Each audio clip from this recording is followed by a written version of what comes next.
If all goes according to plan, barring any unforeseen circumstance, I will acquire possession of my apartment on Tuesday. Hey, congratulations. So when's the apartment warming party? When someone gets a new place, it's customary for them to throw a party. Would I be required to prepare a meal? No, make it potluck. We'll all bring something. Very well. Next Saturday.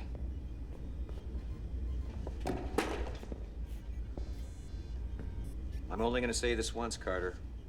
At ease. So how's the new job? One crisis after another. This morning, the mess got a shipment of Yukon Gold potatoes instead of the usual russets. No. Oh, yes. The Golds don't make for good mash. Consistency's all wrong. I hear the new Russian colonel came to see you. Made a pitch to join SG1. Yeah. What'd you say? Told him to make French fries instead. About the Russian? Oh, well, I made it clear he shouldn't expect preferential treatment, that he'd have to prove himself before I'd consider him for off-world travel. He is one of the most highly decorated officers in Russian military history. And he has over 20 years flight experience. And exactly no years in off-world travel. I'm not going to risk the lives of anyone under my command on a slick resume. How uncharacteristically cautious of you, sir. Yes, there's that. And there's also the fact that the Russians must be pressuring you to put him on the team. Yes, there's that too. We can't exactly blame them. We haven't been making good on our promises. We gave them their own team. That was 2 years ago. I mean, what have we done for them lately? Forget it. I'm not putting them on SG1. Do you have someone else in mind for the position, O'Neill? No. So we're sticking with the three-man team. Why not? It's one less decision I have to deal with. There's nothing in the regulations that says an SG team has to be made up of 4 people. There you go. Problem solved. Thank you. General. I'm okay. Ish.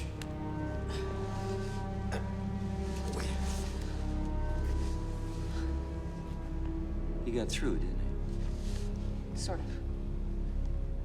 I was able to override the established dialing sequence and input an alternate address. I sent him to KS7535 instead.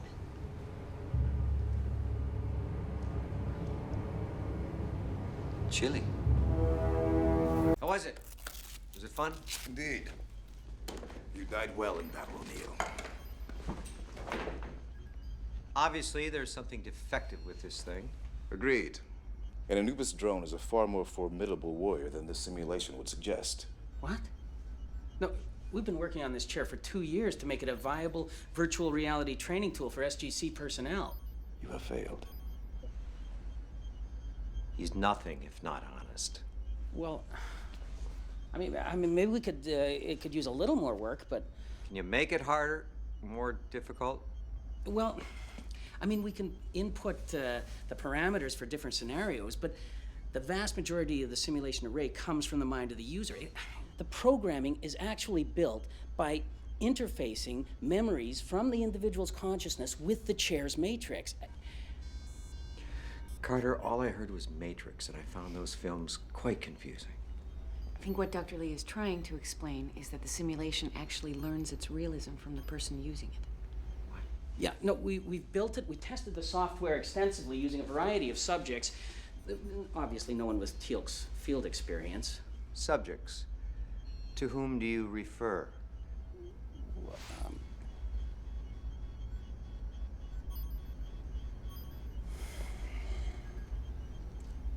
Hey, if teal'c would agree to work with us a little more, look, all you'd have to do is basically just play the game. Let it learn from you. Oh, come on, you'd be fine. You'd be so good. Very well. There you go. Just make sure there's a beginner's level for the rest of us. Oh, yeah, we can always make it easier. Not that we'd have to for you, certainly. I mean, for others, but you'd be fine. Carter. Gentlemen. Different this time because the game will actually be learning from you and then incorporating those changes into its programming code. If you're killed in the game, it will reset and you'll automatically start again. The chair will only disconnect and end the game under 2 conditions. Once you complete the scenario, or if you engage the internal failsafe. which of course you're free to do at any time. That will be unnecessary. Don't be so cocky, teal'c. The chair is intuitive. It's eventually going to learn everything you know. Now, if you want to stop it before the conclusion of the simulation, just get to the base elevator, head for the surface. Ready? Proceed. Second chair to the first without using the recorder in the loop. The new player would know what was about to happen in the game 2 seconds before it occurred. Like precognition. Exactly. It's not much, but it might give us enough of an edge to help both players win. That's assuming the chair's programming won't become aware of it and adapt. Which would mean that there's a good chance that the second player could be trapped along with teal'c. I'll do it.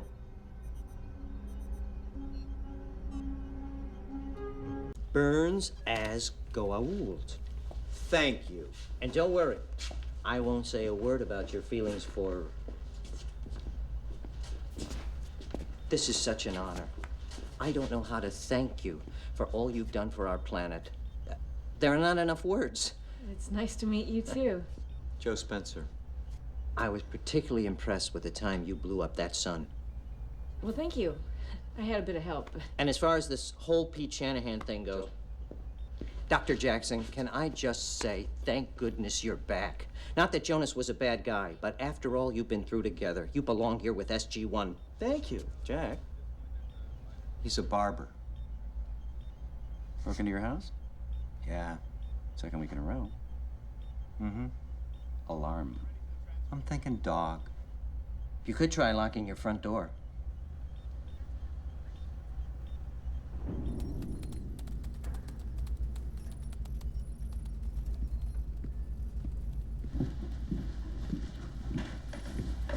Shall kick them run. Joe, the barber. Please be seated. What do you got there, Carter? Well, initial tests show that Joe possesses the same ancient gene as you do. I just want you to know, if you ever need me to use the chair device in Antarctica in defense of the planet, I'm there. Thank you. Other than that, his physiology is completely normal. Do not a great many people possess this ancient gene? Yeah, I mean, how come I'm the only one seeing these things? Yes. Good question. Pray tell. Unfortunately, our knowledge of ancient physiology is fairly limited. The only other thing we know is that Joe has somehow managed to gain access to huge amounts of classified information, mainly in regard to SG1, and that these visions are somehow connected to the stone he found. Anything on that? Daniel's looking into it. He did say there was something familiar about it. You claim to receive these visions only within the proximity of the stone. Perhaps there's a connection between the stone and your genetic predispositions. I know the hair makes you look different, but didn't you used to be more gold-colored? I think I've got it. Took me a while to track it down, but You have one too? I think they're a set. Jack, you remember P3R233, the planet where Where you found the quantum mirror that sent you to an alternate reality where the Goa'uld invaded Earth. Hey, fella. Hey, Jack. This all the stuff we brought back from... P3R233? Yeah, you know to help me catalog it? You bet. My favorite. But it's all gonna have to wait. Hammond called a briefing. We got some intel back, indicating that Apophis might not be so dead as we thought. Something about teal'c. I think the stones were a kind of ancient long-range communication device, allowing people to see events over great distances through some sort of psychic connection. Now, Jack must have activated the link between the stones by picking up the second stone. Now, after that, all that would be required is a certain proximity to the stone for the connection to be activated. Now, seeing as how the stone was being stored in the base archives... But that doesn't explain how the other stone got to the... Where was it? A garage sale. The person who sold it to me said his grandfather found it on a dig in Egypt. But that still doesn't explain the proximity issue. I mean, if the stone General O'Neill touched was kept here, how was Joe able to see everything that happened to the General off-world? I'm thinking he was getting most of it from when Jack was writing us the reports right here on the base. The stone was being stored just a few levels above. That's why the stories were so easy to write. It was like someone else had done most of the work for me. And you say they all got rejected? Wait a second. If the stones work the way Daniel says, shouldn't General O'Neill have been able to see elements of Joe's life as well? Theoretically, yes, you would.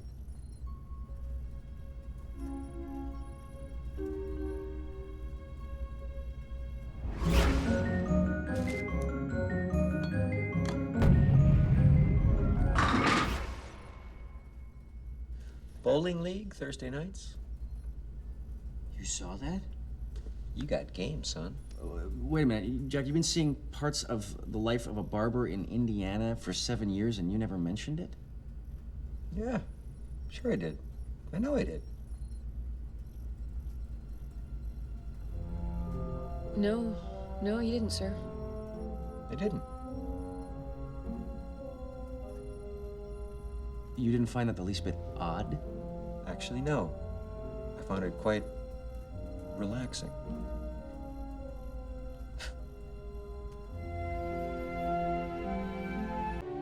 The Cull warriors became disorganized and confused, as though they no longer knew what to do.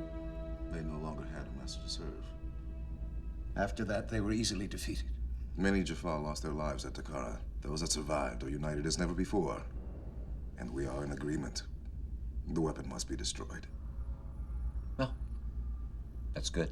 A new memorial will be erected in its place, so that our triumph over the Goa'uld will never be forgotten. I still don't quite understand what happened. 1 minute, Anubis is about to push the button that ends all life in the galaxy, and the next minute he's just gone. Indeed. It is a great mystery. One can only assume he was vanquished by some means. If not, why would he forfeit the weapon and his army? You think? I do. It's the only thing that would explain the self-destruct not going off. Of what do you speak? O'Neill believes that Daniel Jackson is somehow responsible. Nope, wasn't me. Anybody else hear that? I'm in here. That's Daniel. Don't come in. Whoa! Hey there!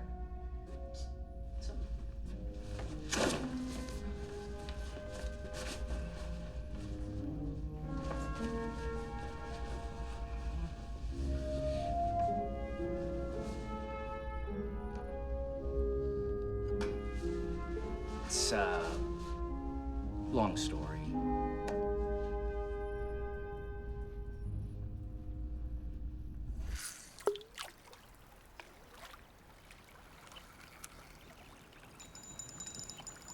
This is great. I told you. Can't believe we didn't do this years ago. Yes, well, let's not dwell. There are no fish in this pond, are there? Nope.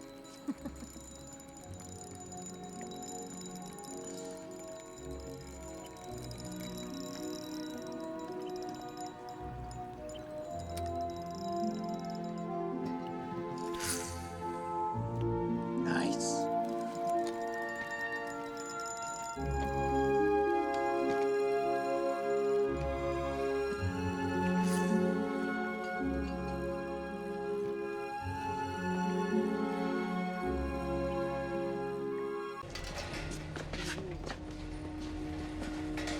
Jack? Daniel, What's going on? you been shopping online lately? What you talking about? Well, you got a little delivery here. It's from Catherine's estate. Yeah, kind of looks like she sent the whole thing. Holy buckets. Looks like her entire collection. I prefer stamps. Now, in addition, we discovered several grains of troilite and a mesostasis phase which contained micrometer crystals. Now, it's undergoing further testing, but we hope to have the results on your desk first thing tomorrow morning. Don't you keep me waiting. No, sir. Now, here's where things get really interesting because you will notice in this fish... We need to talk. Oh, sorry for interrupting. No. It's okay. If it's important, you must interrupt. You must. I think we may have found a ZPM. Yes. Great stuff with the rocks. Go. Among the items Catherine left me, this one in particular caught my attention. It's an original 1889 edition of The Eye of the Sun. It's the only one in known existence. It details the customs and rituals observed by the ancient worshippers of the sun god Ra. Now, while I was flipping through the pages, I noticed this. It appears to be a zero-point module. The worshippers of Ra refer to it as the Heart of Light. This is a reproduction of a wall painting discovered by German archaeologists in 1885. It was destroyed in a museum fire 10 years later. But the ZPM was never found. No.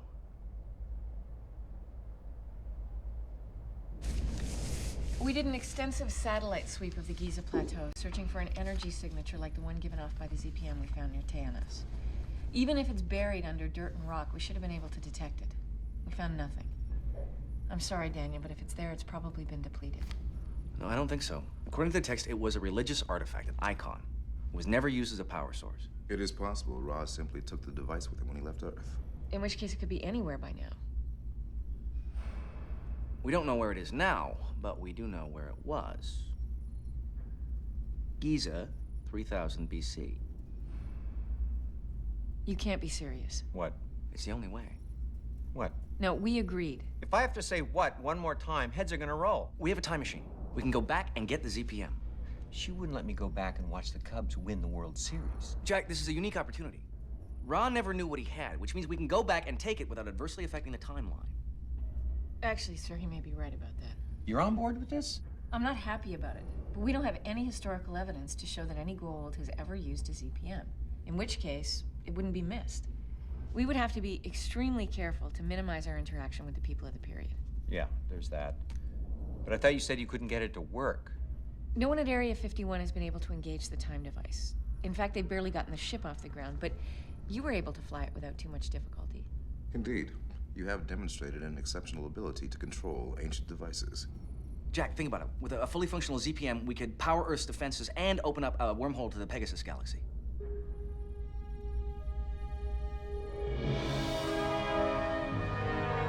Now remember, Jack, 3000 BC. If Sam hooks up the power to the time device, think about that date and nothing else. This thing's ancient. How's it gonna know from BC? Well, your mind is controlling it. The ancient computer should be able to extrapolate from your concept of time. Well, shouldn't we test it on a slightly smaller leap, like, say, to 1908? Actually, sir, we were able to determine from the data log that the technology only works in time jumps longer than a couple hundred years. I think that's it. 3000 BC. Any particular day of the century for you?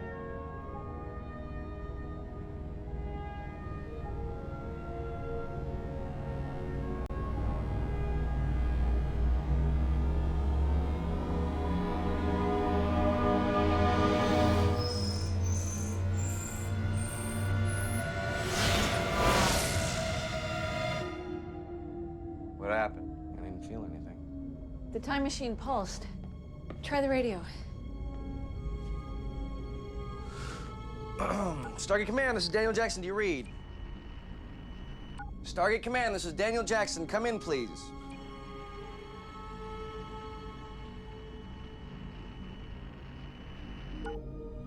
The stars are different. Earth was in a different orbit around the sun 5,000 years ago. I think we did it. Huh.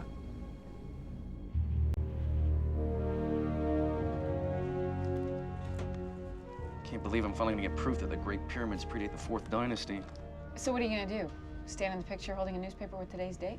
This is an archaeologist's dream. I'm gonna get as much footage as I can. Just be careful. We're here for the ZPM, in and out. Minimal interaction, minimal impact. No problem. I mean it. All of you, sir. Got it. Got it. You're gonna need this. We've determined that it remotely activates the ship's cloak. Nice. We just have to keep a low profile.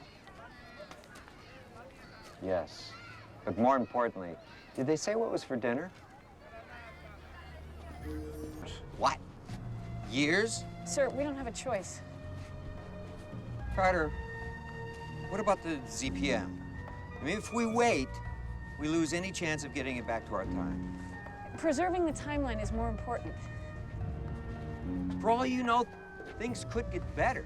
Or they could be worse. We can't take that chance.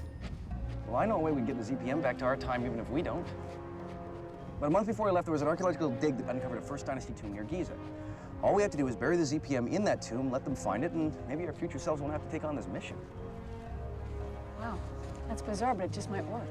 Carter, a lot of good people died when Anubis attacked Earth. I don't think their families would mind if we futzed with the timeline a little. Sir, I know this is hard for you. Your instinct is to change things, make things better. But for once, that's exactly what we can't do. We have to let things play out exactly the way they're meant to.